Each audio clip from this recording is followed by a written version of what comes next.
AITA for calling my boss a clueless idiot? In front of the whole office? Hey everyone, I need to know if I'm the asshole in this situation. To give you some context, I'm Warner, 35M, working in a mid-sized marketing firm in the Midwest. I've been here for about 7 years now, and while I love my job and most of my coworkers, my boss, Eldon, 50M, is another story. Eldon is the kind of guy who makes you question how he got his job in the first place. He's always spewing corporate buzzwords, micromanaging everyone, and generally making life hellish for the team. Despite this, I've always managed to keep my cool until last Friday. We were in a meeting discussing our upcoming campaign for a major client. The client, a local brewery, wanted something edgy and different. My team had spent weeks brainstorming and came up with a fantastic idea. But, as usual, Eldon shot it down without giving it a second thought. He insisted on using his brilliant idea, which was, frankly, the most outdated and cliched concept you could think of. As we sat there, watching him draw out his convoluted plan on the whiteboard, something in me snapped. Maybe it was the stress, maybe it was the sleepless nights, or maybe it was just the sheer stupidity of his idea, but I blurted out, "Eldon, you are a clueless idiot. This is the worst idea I've ever heard." The room went dead silent. You could hear a pin drop. Eldon turned to me, his face going from red to purple. My coworkers were in shock, and I knew right then and there that there was no going back. But I couldn't stop myself. "We've worked our asses off on this campaign, and you come up with this garbage? You're going to lose us this client." Eldon just stared at me, speechless. I grabbed my notes and stormed out of the room, feeling both exhilarated and terrified.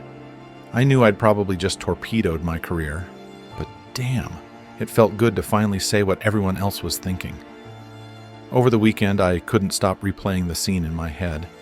I had no idea what would happen on Monday, but I prepared myself for the worst. When I walked into the office, I could feel everyone's eyes on me. Whispers and murmurs followed me to my desk. It wasn't long before Eldon called me into his office. My heart was pounding as I walked in. He was sitting behind his desk, looking calm, but with a steely glint in his eye. "Warner," he began, "what you did on Friday was completely unacceptable. You undermined my authority in front of the entire team." I took a deep breath. "Eldon, I'm sorry for the way I said it, but not for what I said.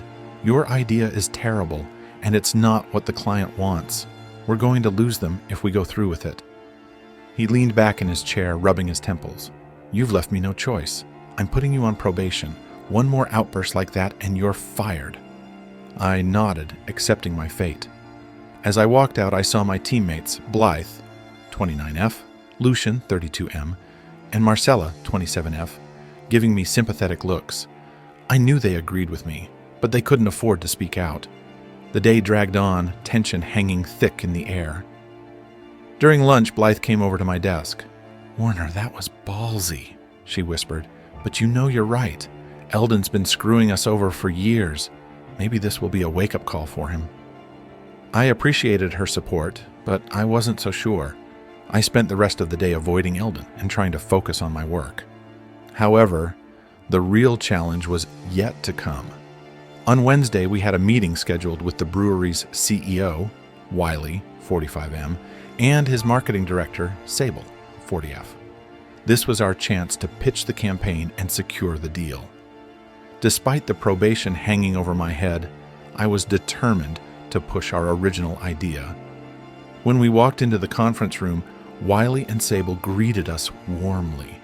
Wiley was a big, burly guy with a booming laugh, while Sable was sharp and no nonsense. Eldon, of course, took charge, launching into his pitch. It was a disaster. Wiley's smile faded, and Sable's eyes narrowed. I could see the campaign crashing and burning in real time. After what felt like an eternity, Wiley interrupted. "Eldon, this isn't what we discussed. This doesn't align with our brand at all." Eldon stammered, trying to salvage his idea, but Sable cut him off. "We need something fresh, innovative. What else do you have?" This was my moment. Before Eldon could respond, I stood up. Actually, we have another idea. I quickly outlined our original concept, laying out the key points and showing our mock-ups. Wiley's face lit up and Sable leaned forward, clearly intrigued. When I finished, there was a moment of silence. Then Wiley grinned. "Now that's what I'm talking about. This is exactly what we need." Eldon looked like he'd swallowed a lemon, but he managed to nod. "Of course, we'll go with Warner's idea." We wrapped up the meeting with smiles and handshakes. As we walked back to the office, Eldon was silent. I knew he was fuming, but there wasn't much he could do. We had just saved the account, and everyone knew it. The next few days were a blur of activity. Our team worked tirelessly to finalize the campaign, and the atmosphere in the office shifted. People were energized and excited, a stark contrast to the usual dread that accompanied Eldon's projects. Eldon, however, was a different story. He avoided me like the plague and started nitpicking every little thing I did. It was clear he was looking for any excuse to get rid of me. I kept my head down, focusing on delivering the best possible campaign for the brewery. On Friday, we had a company-wide meeting to celebrate our recent successes. The CEO, Darian, 55M, congratulated us on landing the brewery account and praised our hard work. I couldn't help but notice the pointed look he gave Eldon when he mentioned team effort. After the meeting, Darian called me into his office. My stomach churned with anxiety as I walked in. He was sitting behind his massive oak desk, his expression unreadable. "Warner," he began, "I've been hearing a lot about you lately. It seems you've been quite the catalyst around here." I swallowed hard. "Sir, I just want what's best for the company. The team worked hard on that campaign, and I couldn't stand by and watch it go to waste." Darian nodded slowly. "I appreciate your honesty and your dedication. We need more people like you who aren't afraid to speak up for what's right. However, we also need to maintain a certain level of professionalism." I nodded, feeling a bit of relief. "I understand, and I'll work on that." He smiled, a rare sight. "Good. Keep up the good work, Warner." As I left his office, I felt a weight lift off my shoulders. Maybe, just maybe, things were starting to look up. The following weeks were a whirlwind. The brewery campaign launched successfully, receiving rave reviews and generating a significant boost in sales for the client. Our team was on a high, and even Eldon had to begrudgingly admit that it was a success. Despite the victory, Eldon's behavior didn't improve. He continued to nitpick and undermine me at every turn. It was clear he hadn't forgotten or forgiven the public humiliation. The final straw came when he berated me in front of the team for a minor mistake that wasn't even mine. That evening, I gathered Blythe, Lucian, and Marcella. "Guys, we need to do something about Eldon. This can't go on." Blythe nodded. "I've had enough of his crap. We should go to HR." Lucian looked hesitant. "Are you sure? What if they don't take our side?" Marcella, ever the pragmatist, chimed in. "We need to document everything, every instance of his behavior. If we present a solid case, they'll have to listen." And so we did. For the next month, we meticulously recorded every outburst, every unreasonable demand, every instance of Eldon's incompetence.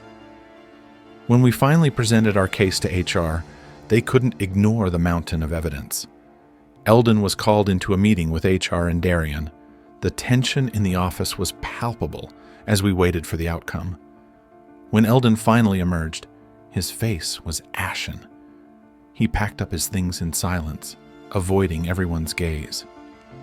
Darian called us into his office later that day. "I want to thank you all for bringing this to our attention. We can't have toxic leadership in this company. Warner, you've shown remarkable courage and integrity. I'm promoting you to lead the marketing team." I was stunned. "Thank you, sir. I won't let you down." As I walked back to my desk, my team gathered around, cheering and clapping. It was a moment of triumph, not just for me, but for all of us. We had stood up to a bully and won. So, Reddit, AITA for calling my boss a clueless idiot in front of the whole office, maybe, but sometimes you have to shake things up to make things right.